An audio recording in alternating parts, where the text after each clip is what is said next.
At 8 o'clock this morning here in Centerville, we experienced a 6.5 earthquake, which created widespread devastation to our city. Hey, for just that day. That's just yeah, I think this is Good morning. I'm Richard. Richard, I'm Patterson. I'm Bill Bond. We can take her to 1951 197 West. It hurts. Oh no. And then we'll take. It's really good. He's brown. He's an abusive husband. That's so sticky. Better leave him, man. Better leave him. What?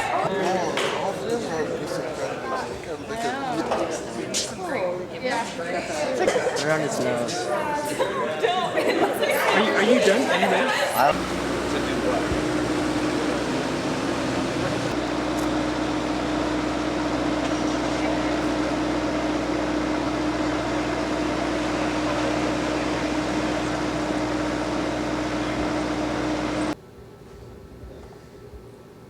Okay, now this is N7 UPI net control for the Centerville exercise and to contact the VCC directly. N7 Dandy.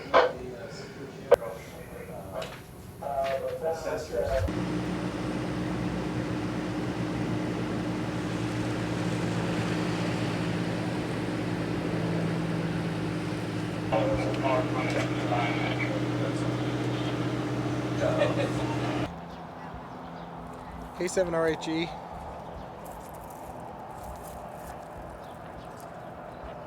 Yeah, we've got the CERT team deployed on site. There's a house here. Are we to knock on the door? The CERT team here to check on Command 1 concussion.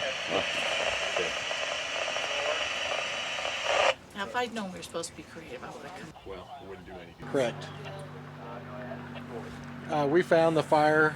There were 3 victims, 1 burn, 1 concussion, and 1 smoke inhalation. They've been treated on site and do not want to be transported to the MRC. Advance notice, we're aware of that here and we'll wait further information. Is there assistance that's needed in these flooding events? A broken ankle from a fall down the stairs. Parish Heights Ward. Ask them if they would just handle that locally, and Then we'll assume that you're going to go ahead and handle that one locally and appreciate the report. Send our district out.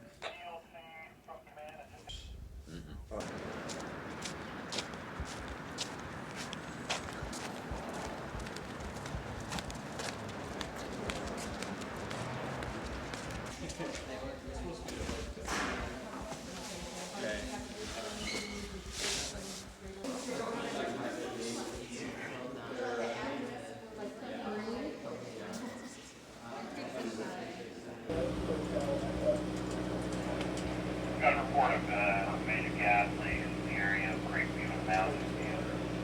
They could go check the areas between Creekview and Mountain View on numerous gas leaks, see if they can just get that line shut down. they're running. Probably fix it. So the point where we are to go ahead and declare the disaster. Yes. Yes, definitely. Whereas on September 25th, 2010, a major earthquake occurred affecting Centerville City and surrounding areas. Sounds good to me. And sir, I have at 0912 a simulated break in the petroleum line.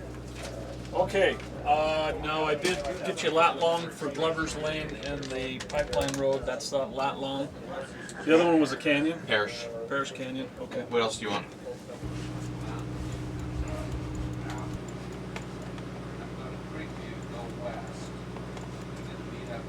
We're tapped out on personnel, but we are getting personnel coming in from outside the area now. And we may be able to put some people to secure some of our grocery stores and try to protect that source of food and whatnot. Nothing's came in. I think they're just going to see the 2 on Porter Lane and all the victims are counted for, all 12. Press conference. In a mock disaster. You say you spell your name first. Sure, it's Ken Averett, Averett is my last name. I'm the Mayor Pro Tem for Centerville City this morning in the absence of Mayor Russell. We implemented the Emergency Operations Center to evaluate the situation here in Centerville. We have experienced major losses of public utilities, personal property, and public, and have experienced one person deceased and other people with injuries. And so at this time, I'm going to turn the time over to Corey Snyder, who's the city's public information officer, who can give you details on what's been transpiring this morning. Thank you, Ken. Corey Snyder, Centerville City's Public Information Officer. As Mr. Averett has indicated, the city has experienced an earthquake, and this has affected also the greater Wasatch Front area. We're requesting, or we've declared a disaster in this area. This gives us the opportunity to tap into additional resources at the county, the 5 region area, and also the state.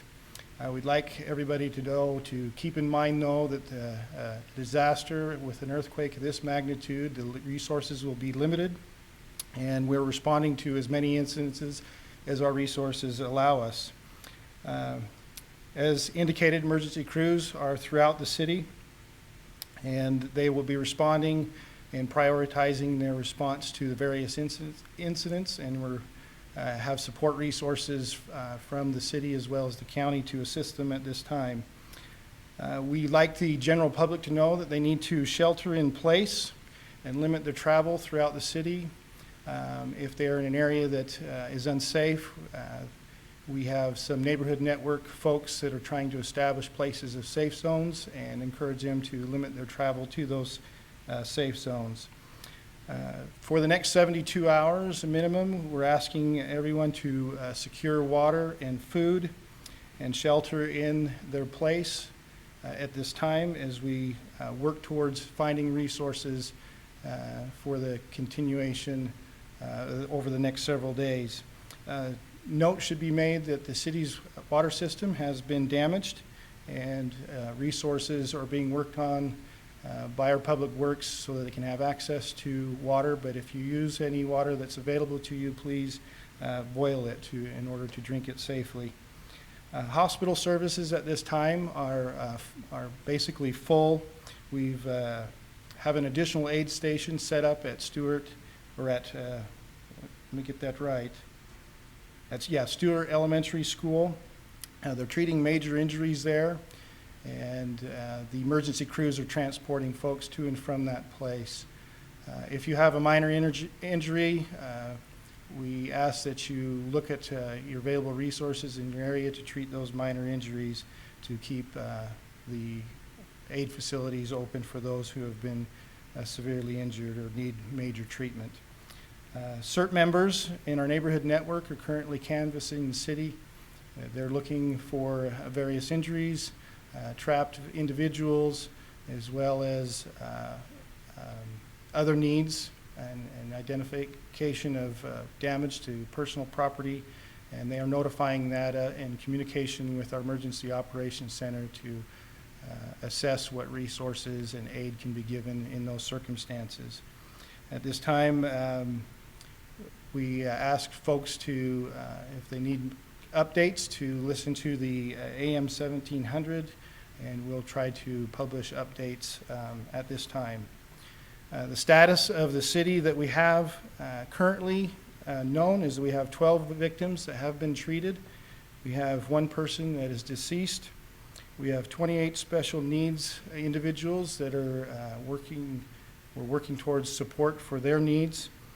We have an evacuation in place. It's at 1700 North at about 200 West. This is a natural gas leak, and a 100-yard radius has been evacuated as a safety zone to that incident. We do know that the overpass at Parish Lane has collapsed, and we do have a number of folks on the freeway that we're working towards assisting them. That's the information we have at this time. Any questions we can take?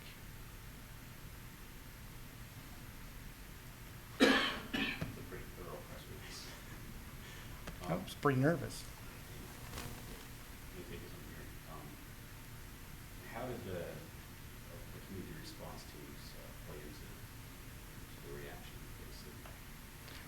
My impression from the Incident Command Center is pretty good. We were able to use the different districts and those members to give us some updates. They helped us with the evacuation center that was mentioned, and they were able to give us an idea of the damage. And we had a number of incidences that were reported and used that network team and CERT members to assist us. What means of communication do you guys use to disseminate and collect information across the city? The city has, in our Emergency Operations Center, a number of communication. We have the police and fire communication channels. We have the ham operators, the volunteer ham operators, and we have the ARES frequency that allows us to integrate and cross-communicate a number of channels.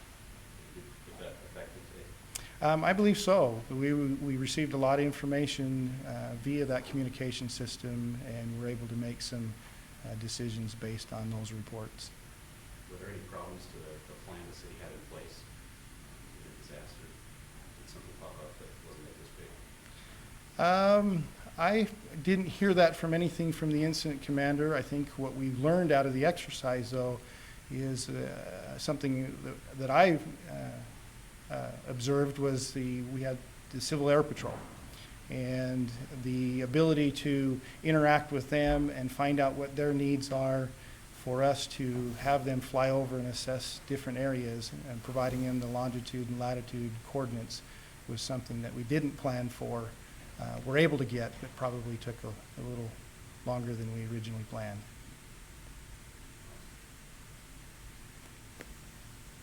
Any other questions? We'll have a press conference in a matter of a few hours. We'll notify that in advance.